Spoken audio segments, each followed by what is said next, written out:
Despite the pre-dawn damper that soaked St. Lucia, with intermittent showers continuing way past sunset on election day morning, the voters turned out in droves to cast their ballots. The weather held up for most of the day, but the lines were soon reduced to single digits, single-file queues, reducing the voting time from about 2 hours at the peak in the heavily populated areas to under 10 minutes by mid-afternoon. There was an eerie quiet by the close of polling as St. Lucia anxiously awaited the results of what had been billed as one of the most consequential elections in St. Lucia's post-independence history. Then, within the first hour after the close of polling, the results began to trickle in. Initially small in number but significant in what they suggested, the incumbent United Workers' Party was placed on the back foot from the onset, setting a tone for the night. The dreaded swing bedeviled the United Workers' Party, claiming crowns of candidates whose standing had been thought to be unshakable. The UWP's lightning rod and tormentor-in-chief of opposition voices, Guy Joseph, probably the most improbable of the casualties, was swept away by the swing. Leonard Spider Montoute, almost 1,800 vote lead in the 2016 elections, evaporated with Kenson Bebe Kazime imposing a lead of 2,035 votes. In Babonneau, Virginia, Albert Poyot edged out incumbent Ezekiel Joseph by 65 votes. Dr. Gail Rigobert was another of the big names to fall on the night. For the first time, the Micoud North constituency was captured by the St. Lucia Labour Party.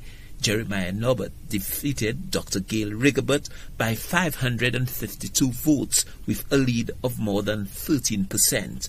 Norbert captured 2,283 votes to Dr. Rigobert's 1,731.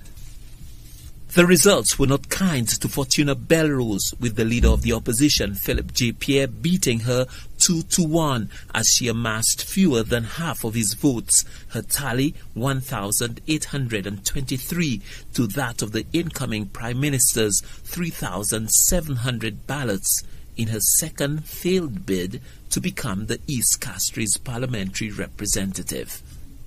Sean Edward had been said to have had a contest on his hand, but in the end he won comfortably with 2,283 votes to his opponent's 2,133, a difference of 552 votes. In the impregnable three-seat southern tip of St. Lucia, the SLP increased its performance on its previous outing. In Vieux-Fort South, former Prime Minister Dr. Kenny Anthony secured 3,020 votes to Hermangild Francis 1,457, hardly a contest. In Labrie, Alva Baptist amassed 2,298 votes to Francisco Jean-Pierre's 1,275. The last of the southern trios, Moses John Baptist, gained 2,087 votes to Vincent London's 1,453, extending his lead on his previous outing in the last general election.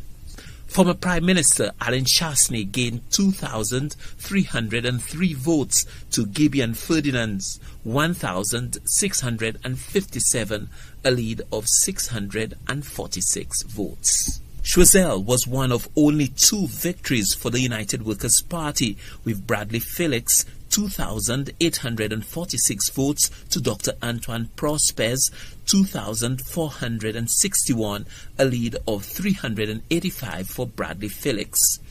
In the night's shared narrowest of victories, Emma Hippolyte edged out Herod Stanislas by 65 votes.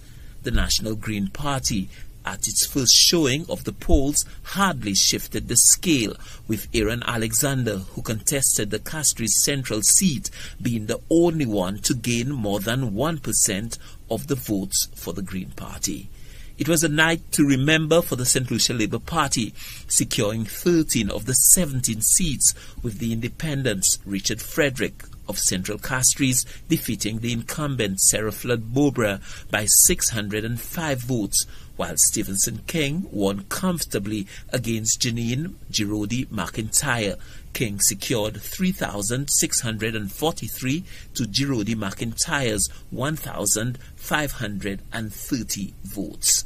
For the United Workers' Party, it was their weakest showing at the polls since the thrashing of 1997, when they lost all but the Mico North seat.